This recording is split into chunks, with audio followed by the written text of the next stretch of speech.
Okay, it is 8:30 and we go live. Jai Shri Ram, all of you. Congratulations for being part of this historic moment of the inauguration of Ram Temple in Ayodhya and Prana Pratishtha tomorrow. And we are the lucky ones to be witnessing this live. And therefore, I, Praveen Mankar from Pratibim Charitable Trust, am taking this opportunity to welcome all of you who have taken time out to come and attend this live YouTube presentation. Ram is the star, not of the millennium, but of thousands of years. Stars of the millennium come from Bollywood, Hollywood, but Ram is a bigger star than all those stars put together. Because despite so many years, he is alive in the consciousness of a lot of people, not only in India, but in several places all over the world. Something divine is happening, something cosmic is happening. This is definitely not a human enterprise. All this euphoria, all this energy that you are witnessing today and especially tomorrow is a divine intervention which has brought the consciousness centered around one entity called Ram. Various people have various perspectives of Ram, and therefore, Mere Ram or My Ram is a hotly debated subject. For some, he is a son. For some, he is a brother. For some, he is the husband, the warrior, the king. Some call Ram a myth, Kalpanik. Some look at Ram as an avatar of God, and some look at Ram as God himself. So let's have a look at various perspectives of different people as to how they look at Ram.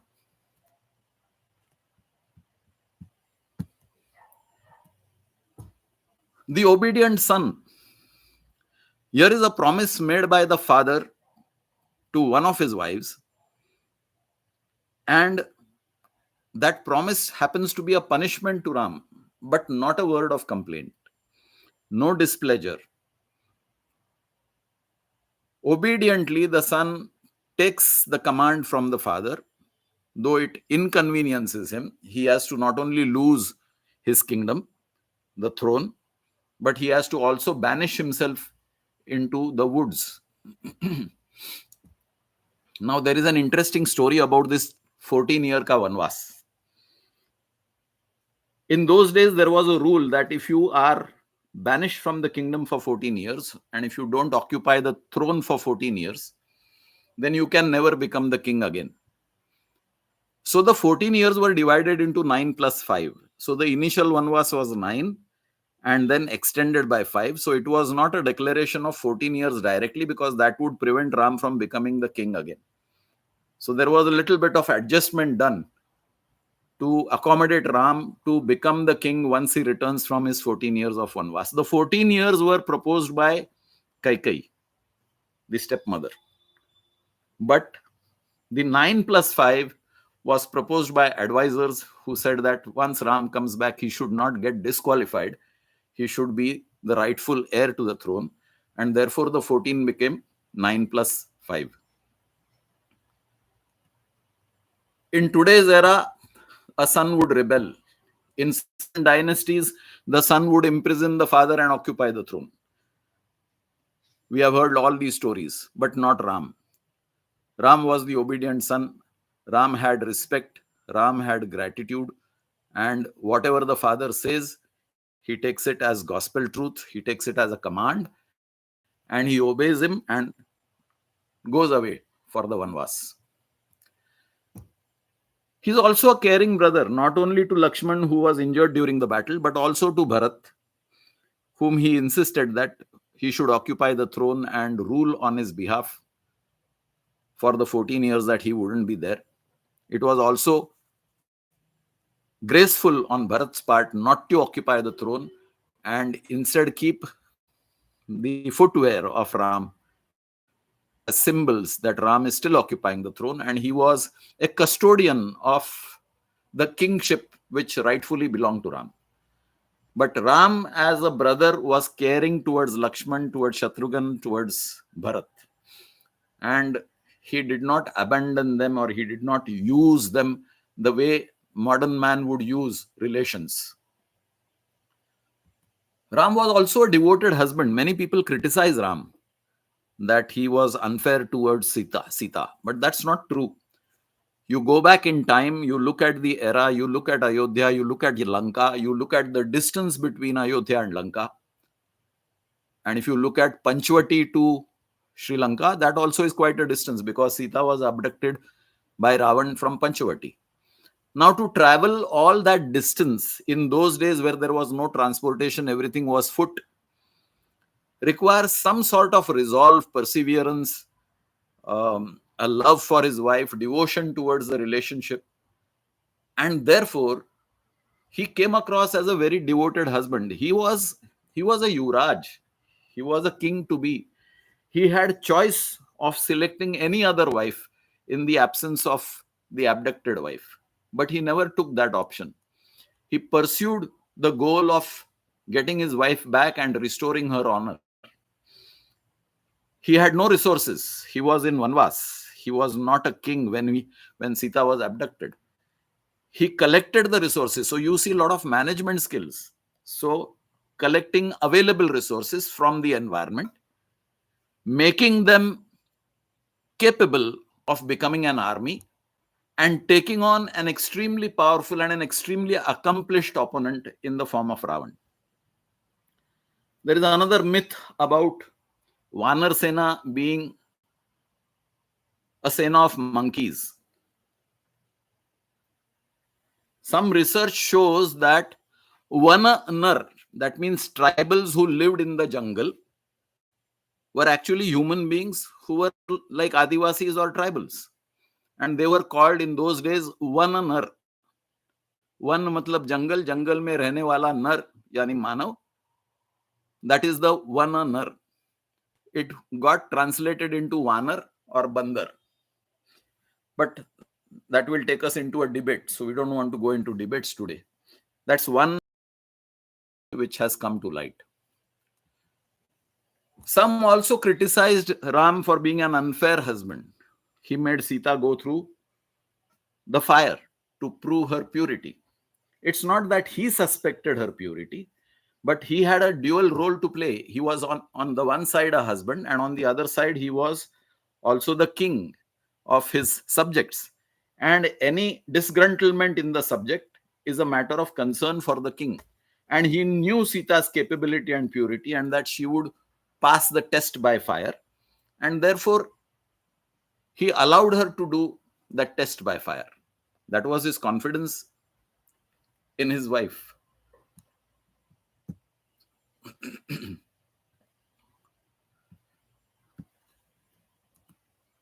Ram was also a brave warrior. I mean, why brave? Because, as I said, he did not have any resources at his disposal. And despite not having the resources, he was able to first plan. So there has to be a game plan when you enter a war. It's not the chessboard war that is fought on a board with some coins. It's a real war. So you have to gather resources. So there has to be planning. There has to be organization. There has to be training. So it's a fantastic example in management that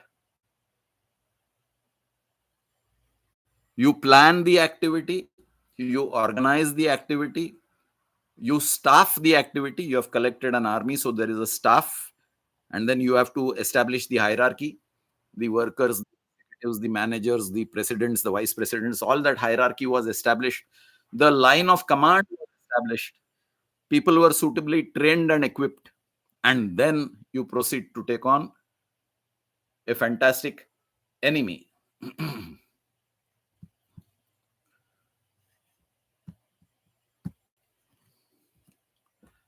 He was the ultimate king. Why do I say he is the ultimate king? Because even today, people refer to Ram Rajya.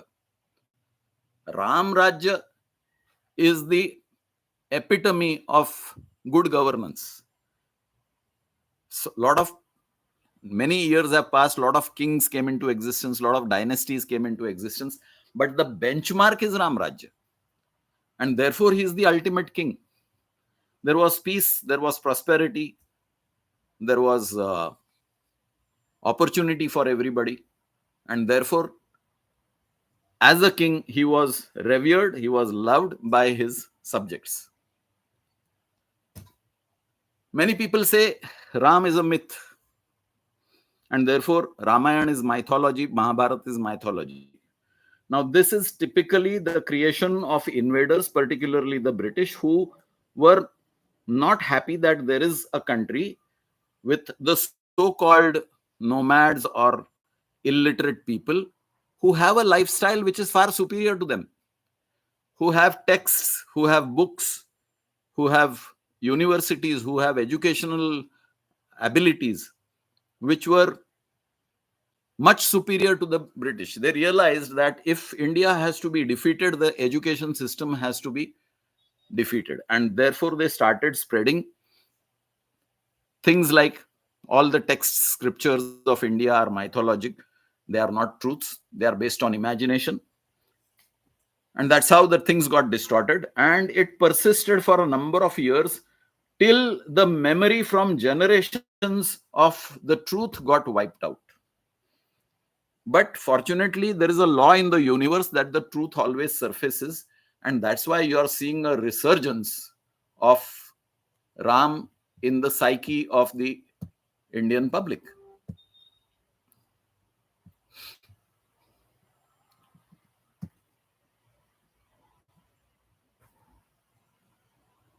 Now let's look at Ram from a different point of view. He is also known as Maryada Purushottam. Purushottam means the ultimate icon of humanity or manhood. And why Maryada? So there is a limit which is self established by Ram so that he doesn't cross the limits in certain cases. And we will see point by point why he is Maryada Purushottam. The colloquial Ram. We hear some common sentences in local languages, and here are a few examples. इसमें राम नहीं है. People, when they say इसमें राम नहीं है, they mean to say कि इसमें life नहीं है. So Ram is automatically equivalent to life. ये सब्जेक्ट में दम नहीं है, राम नहीं है. राम भरोसे जो मैं नहीं कर सकता हूं वो राम करेगा, उसके भरोसे मैंने छोड़ दिया. So there is a lot of faith and belief in this subject called Ram. Ram Ram is a greeting. Greeting when you meet in the morning like a good morning, and greeting when you go like a good night. And Hey Ram, as if you have resigned from the subject, especially you are resigned from life. At the time of death, many people say, Hey Ram. Why? Because now I am going into the journey of the unknown, and the only person who can take me forward is Ram, because I don't know where I am entering. That path is not defined. Now let's look at the distortions. Ra Ma is pronounced as Ra, and Ma. Ma is full. In Sanskrit, there is a half Ma where you will say Ram, and there is a full Ma where you will say Rama.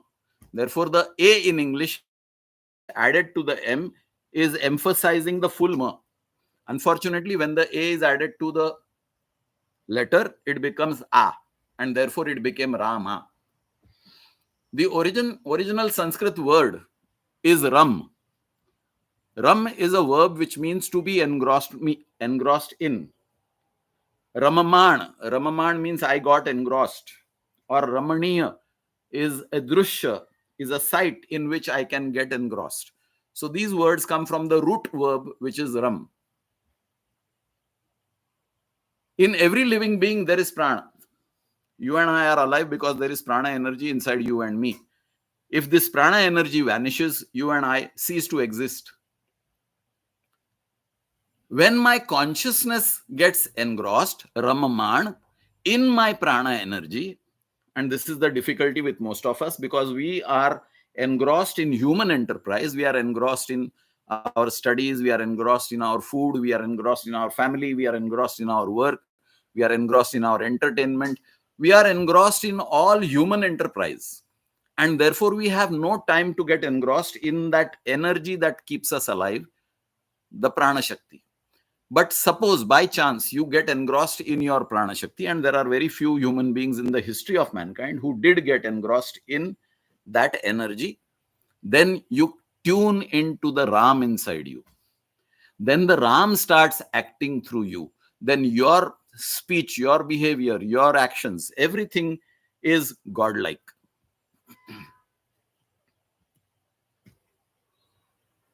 So let's understand Ram from the Maryada Purushottam point of view. Why is Ram called Maryada Purushottam? So these are some 16 virtues which Ram had. Ram is Gunavan. Gunavan means virtuous. He has a lot of good qualities. Ram knows the dharma. What is dharma? The purpose for which you are born. So if you are born to discharge certain functions, and that is the purpose of your birth, and if you know what is the purpose of your birth, then you are dharmic. This means you have a right understanding of why you are born. In our basic course of life and breath, we say right understanding. What is right understanding? Right understanding as to the purpose for which you have been sent on earth in this particular form, in this particular era, in this particular place. The geography, the time, and the form you have acquired, there is a purpose behind it. Nothing happens in the universe without a purpose. The problem is we don't know the purpose. The man who knows the purpose is known as Dharmagnya or Dharmagya. Then Ram is Kritagya. He is grateful. He is grateful for all that he has received in this form, and therefore he is not disobedient. He is obedient. Then Ram is firm in his vows. He is Dhridavrat. What is Dhridavrat? Dhridavrat is right resolution. You will see that in our lives we make resolutions and we break resolutions. It is very evident about 31st December resolutions which many people make, and suddenly you will find that by 4th, 5th, 10th January all the resolutions have collapsed. That is not the case with Ram. With all the difficulties he faced in trying to get back Sita, he was resolute. He had a single-minded purpose to get back his wife. He did not waver from that resolution. So, as we say in our course, right resolution follows right understanding. When he understood his dharma, when he understood right what his role was in the form of Ram, then he is resolute to discharging his functions. He will not give up on Lakshman. He will not give up on Hanuman. He will not give up on Sugriv. He will not give up on his team. He will not give up on his father. He will not give up on his stepmother who has banished him. He respected everybody. Then he is Satyavakya, which means he speaks the truth. In our course, we say right speech. So when you don't know whether what you're speaking is true or false, it is best to remain silent. This is what we are told. Ram was practicing that he will speak only the truth and nothing but the truth. Then his conduct, his behavior was charitrena yukta. So his charitra, his conduct was also right. He cannot be accused of any misbehavior. Then he was valorous, viryavan. Unless you have valor, you will not put into action whatever decisions you have taken. Sometimes we take decisions and then we are scared to put it into action because we fear that the decision may not be right or the actions may not bring the fruits and we might fail. Not so with Ram. When he took a decision, he carried it forward. When he's charging into Lanka, knowing fully well that he's charging into a very powerful enemy, he did not step back. So he had valor. For the welfare of all, Sarva Bhuteshu Hita. You see, all these qualities speak of a leader. When we say, and I don't want to sound political, But when we say sabka saath, sabka vikas, it means sarva bhuteshu hita. Are you working in that direction? Then you are acquiring certain qualities of the Maryada Purushottam. Then you will see 5 lines which are in italics: learned, capable, graceful, free of anger, free of envy. Ultimately, life is about taking actions.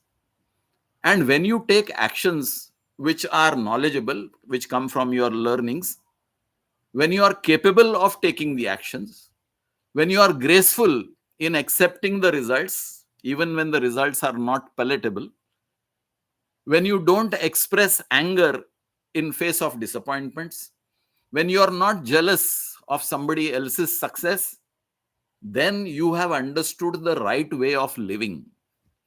So you are Vidwan, you are Samarth, you are Priyadarshan, you are graceful, you are Jita Krodha, free of anger, and you are Anasuyak, free of envy. That makes you self-composed. In our course, what will make us self-composed? Right meditation. All the negativity of the mind is brought down to minimal levels, and ultimately you conquer your negativities and become self-composed or sthita pragya. So that is right meditation, Atmavan. And once you reach that level, the light of the divine wisdom automatically shines through you. You have become effulgent. You are in the celestial kingdom. When such a human being exists anywhere in the universe, and in this case it was Earth, even the gods fear to deal with such a person because he doesn't have flaws. He's flawless. So your 9 universal positives: I am whole, I am perfect, I am strong, I am powerful, I am loving, I am harmonious, I am rich, I am young, I am happy. All these apply to Ram. You will see in the Maryada Purushottam qualities of Ram, all the qualities of our Noble Eightfold Path are encompassed. Now, what is the Maryada part of it? Ravan had a boon that no god would succeed in killing him. So Ram had to hide 2 qualities that would qualify him automatically as God. And then he would not be Maryada Purushottam, but he would be Purna Purushottam. In his desire to hide those 2 qualities that would qualify him as a God, because he had a purpose to achieve in life, and that was to get rid of the evil represented by Ravan, he limited himself into human form and did not become a full-fledged God. Unlike Lord Krishna, who was Purna Purushottam. Krishna had no such restrictions. So Krishna was Purna Purushottam and Ram was Maryada Purushottam simply because he had a purpose of taking a human form, that was to get rid of the demon Ravan.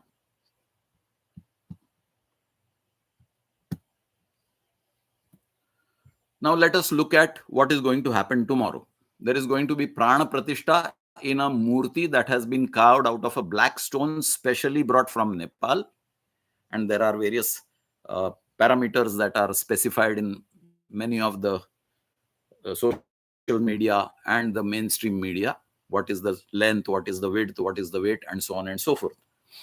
So here is a stone idol specially designed to be installed in a stone temple, specially designed. Date is fixed, time is fixed, the procedure is fixed. What is Prana Pratishta? It is to instill a belief in the population that the so-called idol that you're looking at is now having the quality of a super living being.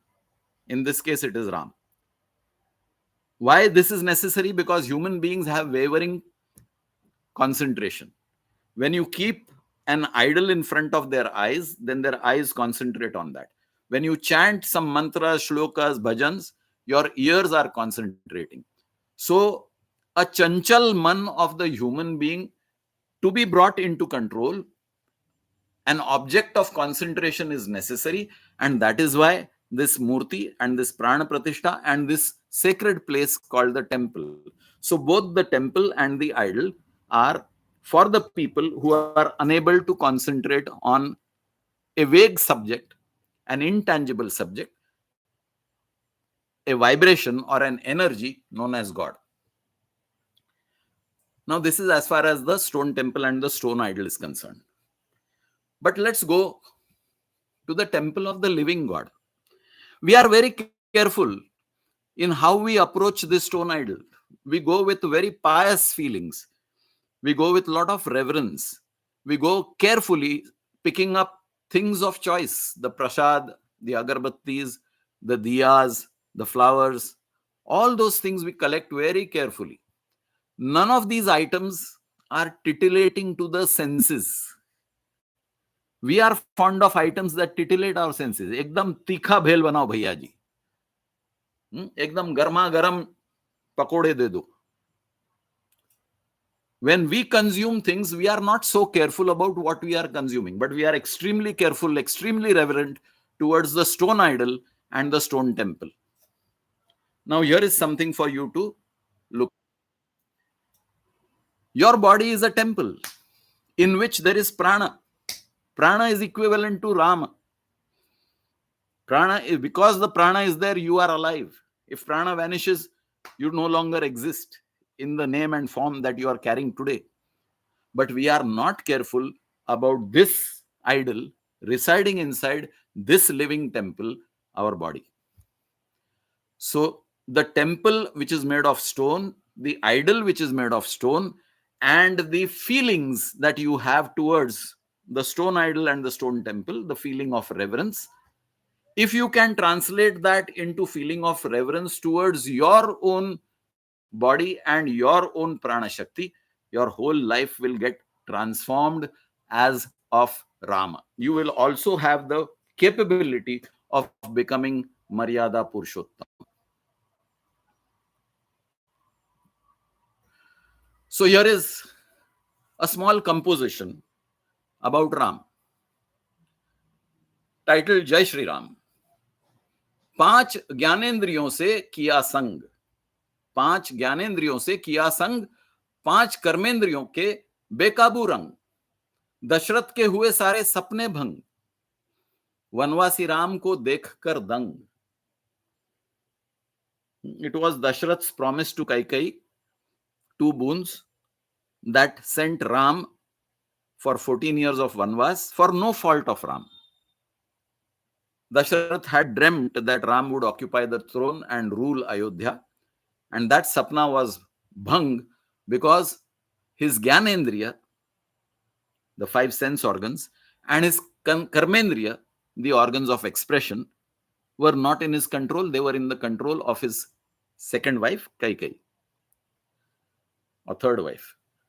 Ram है आत्मा शरीर निवास, व्यक्ति नहीं है एक एहसास, जितने वर्ष चल रहा है श्वास, अनुभव करो राम का सहवास.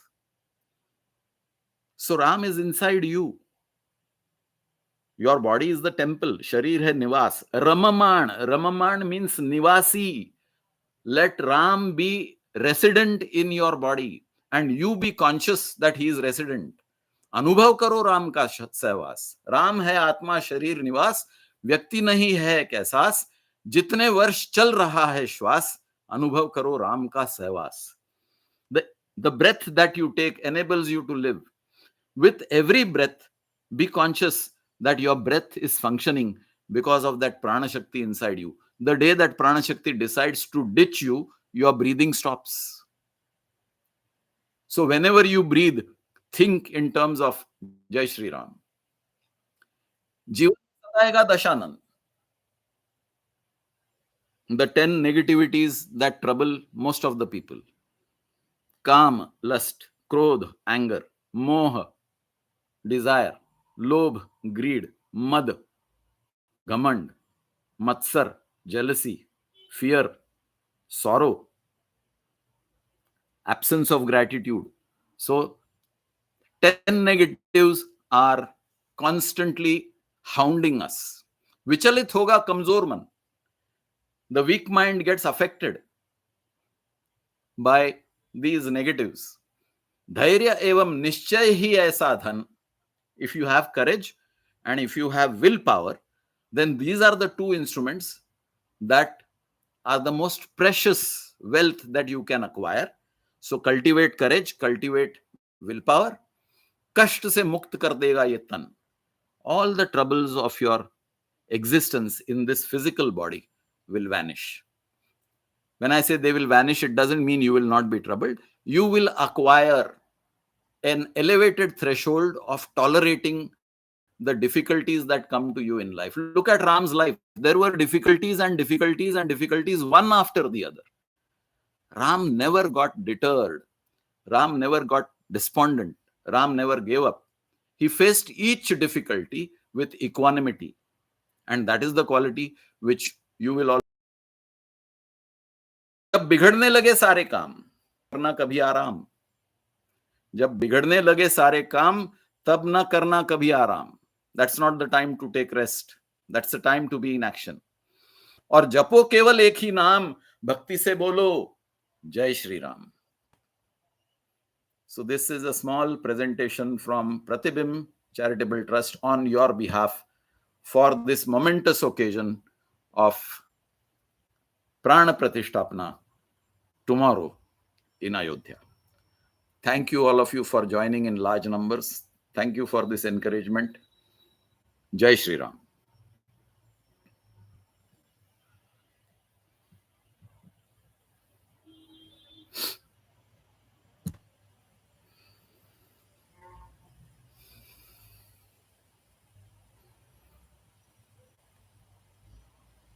I'm just looking at the chat window and the people saying things.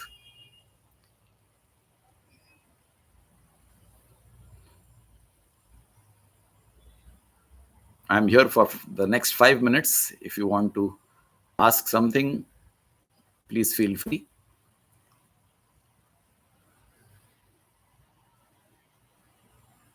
After 5 minutes, we will log off from this live chat.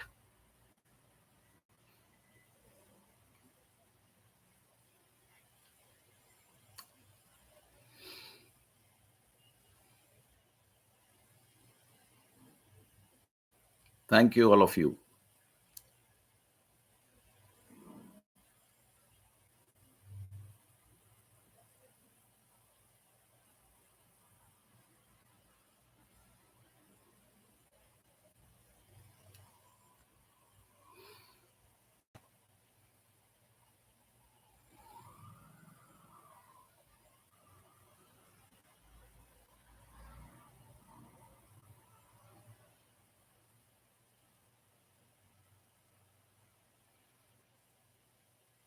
So tomorrow, let us celebrate with clean hearts, no politics, no negativity,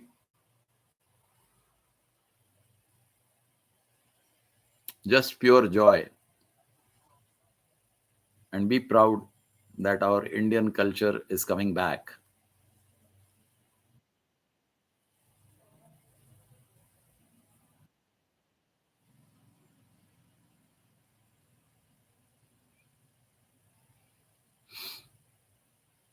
Also, if you could relate to what you are learning in Life and Breath and Limbs, probably you will understand that no matter what the language, no matter how it is written, the subject is same, of self-improvement.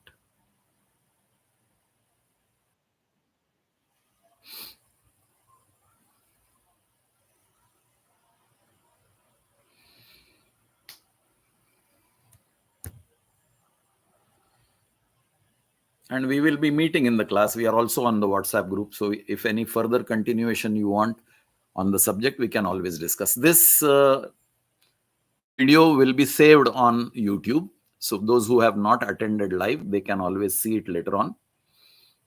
And we can always discuss the points in more details whenever you have the time. So thank you, all of you. Thanks, Arnavaz. I'm happy you and Viraf both were there. Thanks, Mrugaja. So I will take your leave. Thank you, all of you, for attending. Jai Shri Ram. Enjoy tomorrow.